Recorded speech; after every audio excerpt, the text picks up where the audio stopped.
Hi, everyone, and welcome back to Marketplace Masters, the podcast where we bring together leading marketplace experts to uncover what really works, particularly in the world of marketplace and Amazon agencies. Now, today we are joined by Anthony Willis, the Director of Amazon Innovation at Horison Marketing. Horison is one of the fastest growing full service Amazon agencies in the UK, offering everything from end-to-end account management to enhanced PPC solutions. They even build and sell custom tools that help sellers accelerate their growth. Anthony brings over 15 years of e-commerce experience spanning brand management, distribution, agency leadership, and logistics. And his specialties include SEO and international expansion. Day to day, though, and more importantly for today's topic, he shares his expertise with the Amazon seller community through Horison's free school platform, that's spelled with a K, SKOOL, creating valuable content across video, podcasts, and webinars. And welcome to the show. It's absolutely great to have you today. Hi, Paul. Yeah, thank you for having me. I really appreciate you having me on. Looking forward to getting into the conversation. Absolutely. This is a very interesting topic because we're talking about, commercially, how do you drive growth as an agency? And typically these conversations go to, hey, let's get an appointment setter, or let's go to, you and I were talking about conferences before, but at Horison, you've gone quite a different direction, and really gone through a community-led growth approach, and it might be a better way to define it, and we'll get onto that sec. But I want to maybe just ask you point blank first, why community? Like, what triggered Horison's shift from really sales-led growth to a community-first model? Yeah, it's a really good question, and it's such a difficult market, right? Because particularly in the Amazon agency world, in the UK alone, there's just under 2,000 agencies registered. So that's not including consultants and other people that kind of work in that industry. So it's a really, really tricky market, and there's lots of people kind of vying for the same business. So for me, it was about what can we do differently was my kind of first port of thought. And then I think the next part for me really was actually putting myself in a seller's position and thinking about what would I be looking for if I were a seller? How would I be looking to choose the agency that I want to work with? And I think I came to the conclusion that it kind of comes down to trust.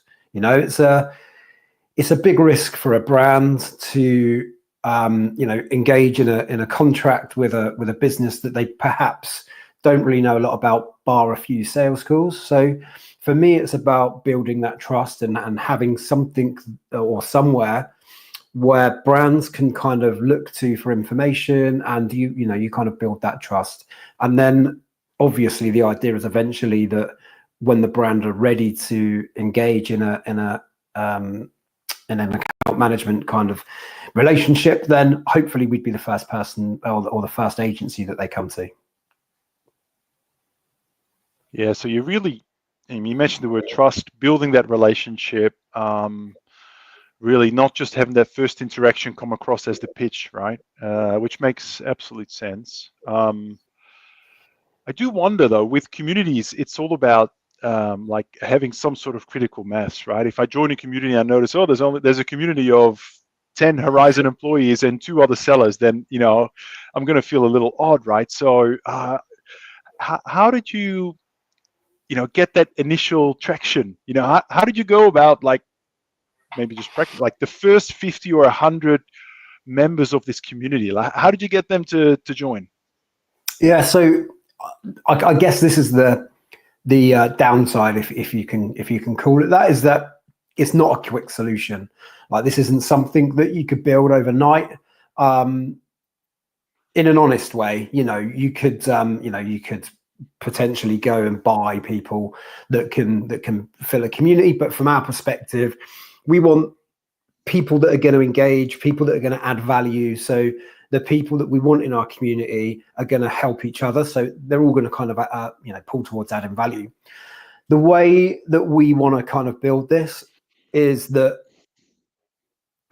primarily we want to kind of target partnerships. So we want to partner with other service providers that are in the industry that may have, sellers as their own clients. And the idea really is that we offer the community to our partners' clients, and then we kind of build our partnerships out. What we then do is we can then offer access to the partners that we work with. So then you imagine if we've got, let's just keep the numbers low for a second. Let's say we've got 10 key partners that all have, 100 clients that they work with that all wanted to join the community. That's then each partner has then got access to approximately 900 clients that they wouldn't have had access to before. So it's kind of beneficial for all parties. And even the guys that are joining the community, they're getting to hear from experts in different fields in e-commerce. So, we might, as an example, we've already kind of done a podcast with you guys, and our community has learned, the arts and crafts of analytics and how they can really kind of pull that in together. That's something they may not have learned just from Horison marketing, for example. Yeah, that really talks. I was going to ask the next question around value delivery, right? Or how do you really deliver that day-to-day value? Obviously, I think bringing in other experts, partners that can provide a perspective on certain topics, obviously is one way of delivering value to your community. But what are the other ways that you look to deliver value to those sellers? Yeah, so this is like the key to longevity of the plan, right? Because it's all very well filling your community up with Amazon sellers, but if you're offering zero to or very low value, then they're going to either just sort of lose engagement or they'll come out of the community. So we have got a really robust plan, and that's probably the most important thing. So that is, from a monthly plan. So we want to be giving daily value. So whether that's a post just educational, it might be that we offer clients the chance for us to kind of go in and give them a strategy. So they might kind of fill in a form, and then we'd go away and fill it, like create a strategy for the sellers. So we post into the community on a daily basis, and that, like I said, that really ranges from news updates. It might be a podcast release, it might be a webinar, but every day there'll be something that of value that goes into that community. The second part of it is that we're building out some classroom sessions. So those classroom sessions are going to be from the ultimate kind of basic starting point. So how to create a Seller Central account, for example. And eventually we'll be running sessions all the way through to kind of like deep analytics on SEO or Amazon advertising and even DSP. So we're building out a full suite of lessons that are within the community, so that sellers can kind of go in and actually kind of learn from the experts, basically. I forgot to ask one question at the start, which is, are you using a particular platform to bring this community together? Yeah, so it's Skool, SKOOL. We looked at several different options, but Skool's an incredible platform. It's got its own community itself, so you can benefit from people that are already using the platform. But it's it's a brilliant framework. It gives you kind of ready-made community section where you can kind of post almost like a social media feed. You've also got the classroom section where you can fill that with information. And the other thing that we do is we've got a kind of a resources section as well. So any tools that we create as a business, we tend to put into the Skool community under the resource section, so that sellers have got the option to go in and use those tools and allow that to help them to grow. Yeah, no, that makes sense. And you've clarified something for me there, which is I thought the Skool was the name of the program, but you're saying it's actually the platform. the technical Platform, solution that sits underneath as well. Yeah, thank you. That's very helpful. Yeah, I want to go back to kind of the short-term versus the long-term game here, and particularly yeah. there's always pressure, like someone like yourself or even the partners that you bring in, right? There's always the pressure to generate business from this, and I've been so guilty of this myself. Like flip into pitch mode, right? I'm there to deliver value and I'm there to build trust, but actually I'm feeling the pressure of meeting my, I don't know, monthly quota or Mhm. business development targets, and I get into pitch mode. What sort of ground rules, or how do you manage that tension, particularly with the partners in this community, right? How do you set the guardrails? How do you make sure it doesn't tip into that, pitching sessions as part of this community? Yeah, so we're in control of all the content. So, anybody that posts, we're in complete control of. So if it's something that doesn't sit within the guidelines, then we can remove it and we can kind of drop a message to the person that posted it and just remind them of the guidelines. But yeah, within our partnership agreements, we've got really clear kind of guidelines on the perception that we want to give this community. We do not want it to be a place where sellers are just feeling like they're being sold to every 5 minutes. It has to be value first.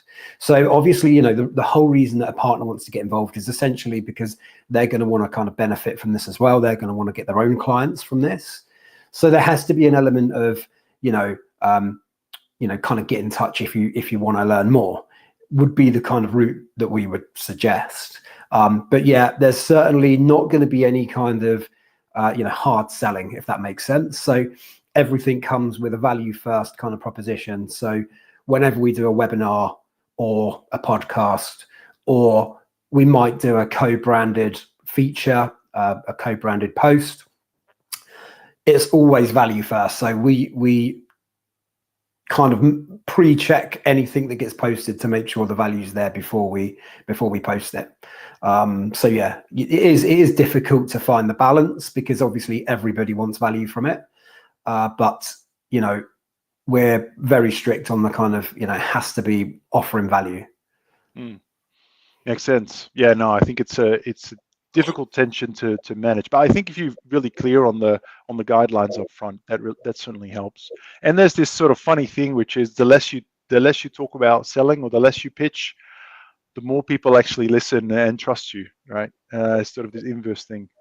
Now I want to talk about the other aspect of value. I mean, one is through the partners, but there is enormous value for sellers helping each other, right? And creating that peer community, peer advice, not just like, we're just looking for Ant to impart his wisdom or for some other part to impart wisdom, really sort of helping each other out, try to, maybe share their problems, share solutions. That's quite a hard thing to manufacture, right? I'm just wondering how you go about, that peer learning piece, and that content, and how do you sort of keep sellers engaged around that sort of peer community aspects? I mean, this must be one of the hardest thing of building community. Yes, 100%. It is probably one of the most tricky things is getting people to engage. So we do a lot of active work inside the community ourselves to kind of promote engagement. So the way that the system is set up is that you can unlock new levels by building up a point system. So for example, we might have a tool that Horison Marketing sell for, let's say, £1,500, and you buy the tool and then it's yours to keep. We could potentially put that tool into the community as, say, like a level 4 or a level 5. And then the way that the community build up enough points to then claim that tool is through engagement. So the whole school system is derived around promoting the engagement between the community. So a community member, the more the community member posts, comments, likes, and engages, essentially, the more points they rack up and the more things that will open up for them. So that is, the way that that we will build that community out is to kind of start to put in things that need to be unlocked in order for, so you kind of promote that engagement to get the tool that you want. Yeah, there's an element of gamification in there. Yeah. I'm thinking Roblox for some reason, but I don't know whether how popular it is in the UK, but this is all my kids seem to do these days. Yeah. But I'm thinking like it's that whole kind of collect things, earn things, do something with it. Very interesting. Very interesting. Yeah, it's kind of like the reward system, isn't it? Yeah, but I yeah. think what people find is that people are very nervous to engage and interact when they first join a community. But once you kind of, if you're encouraged to engage, because if I engage, I can get more stuff. Once you start, you find that actually it's really not that bad. And then you end up actually kind of leaning on the community for support, advice, and it might be a little bit of motivation, and it actually becomes a really useful tool. Mm. And how do you measure from an Horison point of view? Obviously, you're investing a lot of effort and energy into that. You're producing a lot of content. How do you measure whether the community is kind of healthy or tracking where you want it to track?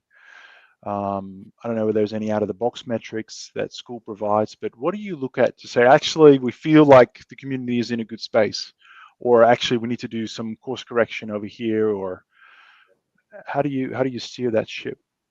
Yeah, so there's metrics within school that really help. So they basically give you a leaderboard.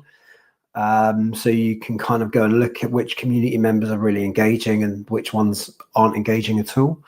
So I think you're always going to have a pool of people that just sit in the background taking information in.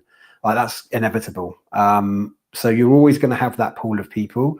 But I think as long as you've got the kind of 20 to 30% of community members that are highly engaged, that reply and help and like and want to kind of be involved, and as long as you've got that that kind of bucket of community members, then I think you're in a really good place.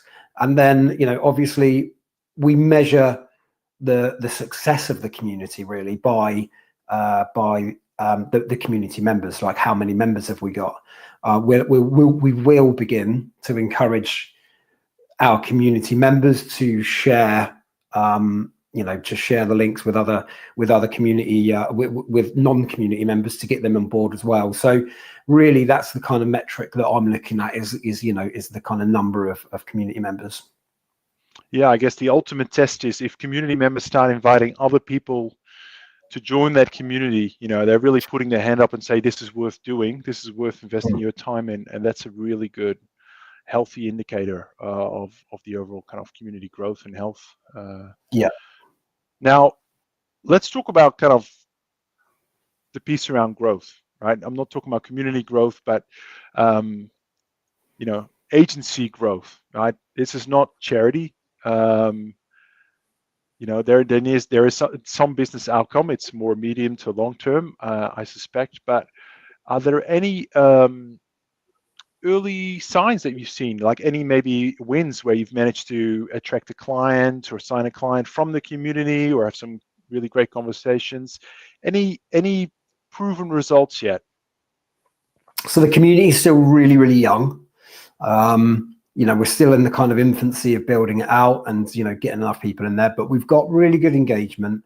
We're having conversations with community members outside of the community now, so we've almost kind of taken them from being a community member into kind of being a warm lead, if you like. So we've introduced some of the community members into our sales department for them to have those conversations. So the signs are really positive from that perspective. Where we have seen some real brilliant results is with the kind of partnership engagement. So partners are really keen to kind of be involved in the community. From a partner's perspective, we're opening the door to a bunch of highly engaged sellers. These are people that are prime clients for a lot of our partners.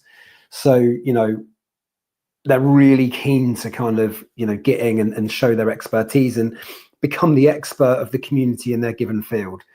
And obviously, in order for us to give access to the partners, then, there's a little bit of give and take. We want the partners to do some activity with their databases and kind of, introduce us to their databases. And that's where we've seen some really good wins. We've had some great leads so far from the partners that we've got on board. And, the partners that we have, on board and signed, are really highly engaged. We speak on a minimum weekly basis. There's lots of activity happening between us. And I think, I've been in partnership roles in the past, which has been really tricky because from an Amazon agency perspective, you don't really have an awful lot that you can offer, apart from perhaps your kind of limited client base. So having this community and having these people that are all kind of there, ready and primed, it's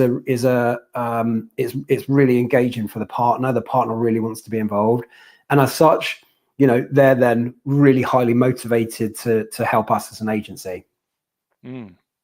That makes a lot of sense. And actually on this topic, I mean, usually I get to this question at the end, but I think it's topical to ask now because there might be potential partners tuning into this, right? We have a broad network of solution providers in the broad Amazon space. Are there particular gaps that you're looking to fill at the moment? I'm sure you've got a whole range of partners already signed up and you've got certain topics very well covered.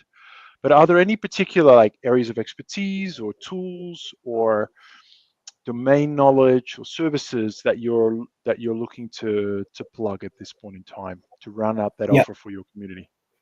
Yeah, 100%. And we're open to all.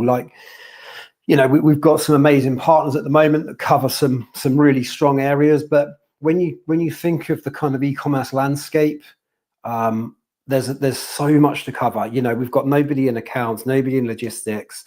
The kind of the SEO kind of area. There's just so many areas that we haven't got covered with partners yet. Like I said, we're very much in the infancy of this scheme, so we're still building it out. So 100%. If there's anybody that's listening that would like to become involved and become a partner, then there's a process that we can go through and just get in touch with myself and we can get that started.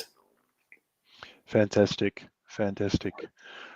Great. Well, we're almost out of time, but I wanted to ask you one last question, which is, I know it's early days for you guys, but I feel like you're really doing something new and innovative in this space, certainly from an Amazon agency point of view. I mean, we work with literally hundreds of agencies, and I can't name one other agency who's doing what you guys are doing, which is part of my motivation for having you on and talking about this topic.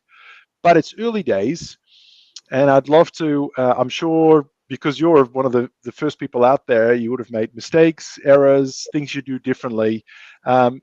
Care to comment on any of that? We always that's where all the learnings come from, right? Is there anything that you'd maybe do differently if you were to do this again? Yes. So I think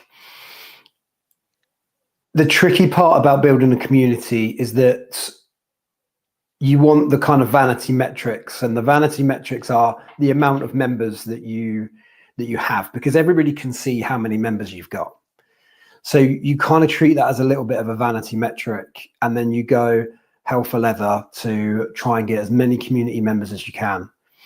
The problem that you get with that is that you end up with a bunch of people that are either just not engaged whatsoever, or the kind of flip side to it, that are in there to kind of sell, and they're not bothered about the community guidelines, and they're just kind of in there for the hard sell. So that would probably be my my biggest lesson, would be to be way more selective on who we offer this community to, because it's highly valuable, right? So we want it to kind of be an invite only kind of approach, and to anybody that's not kind of invited, then there will be a process to go through, like an application process to go through before we kind of let people in. So I think that would be my main piece of advice. Is it feels difficult at the start, because if you've only got 4 or 5 members, then you need community members to engage and to really start to kind of show the value to each other. I think that's really important. But I think patience and, you know, communication as well, you know, communicate with the early members and just say, look, you know, you're benefiting from being here early. We're doing everything we can to build this out. So, you know, hold tight and we'll make sure that we get this into a great place in the near future. But yeah, patience and just making sure that you don't see that number as a kind of a vanity metric at the start. Obviously now we've got a really good process. We're only going to allow members that we really want to be in there. So that can now be a vanity metric, if you like, because we know that we've got that process in place, and we can, you know, the people that are going to be joining are going to be the people that we want in that community. Great advice. Sort of quality over quantity. Yeah, that's very helpful. Look, we are out of time, Ant, but thank you so much for just coming on and sharing what you guys are doing. You know, it's really early days. You guys are out on a limb there. You're on a limb, you know, going after this. Not many, as I mentioned, you know, you guys are definitely turning left where everyone else is turning right. And I respect that. So thank you for not only coming to share that with us, but also talking about how it works, what's working, you know, what are you struggling with, learnings. Really appreciate that. And maybe just to kind of to finish up again, what's for those particular, I guess I'm talking specifically to any solution providers that are listening to this, or maybe potential sellers as well, actually. If they want to be part of this community, you did mention that you have a bit of a process there. What's the best way for them to put their name down for consideration? Yeah, so we've got a form that you can fill out, but I think people that want to be involved, if you just drop me an email, my email address is Anthony, ANTHONY, at horisonmarketing.com, Horizon with an S, not a Z. Just drop me an email, and then I can kind of take you through that process. And if it's somebody that, you know, that I'm familiar with, or that I'm aware of the business, and, you know, we've kind of crossed paths in the past, then there's a really simple solution. I can just send you an invite, and then you're straight in. So yeah, that's probably the best route, is just drop me an email. Perfect. Okay, great. Well, thank you so much, Ant. I really appreciate it. And I look forward to catching up perhaps in a few months' time, just to see how things are tracking. Yeah, 100%. Yeah, thanks, Paul. I've loved having the conversation. And yeah, if anyone's got any other questions, then please let me know. But yeah, thanks for having me on. I really appreciate it. You're welcome. Thank you. All right, everyone. That is a wrap for today's episode of Marketplace Masters. If you are looking to elevate how your agency drives, you know, strategy from data and community building, today's conversation should give you plenty to run with. Maybe another arrow or bow in your arsenal. Of course, don't forget to subscribe, share this podcast with your team, whether it's on LinkedIn or on YouTube, and make sure to join us next time for more ideas on how we can master the marketplace in e-commerce together. My name is Paul Sonneveld. Thank you so much for listening. Take care.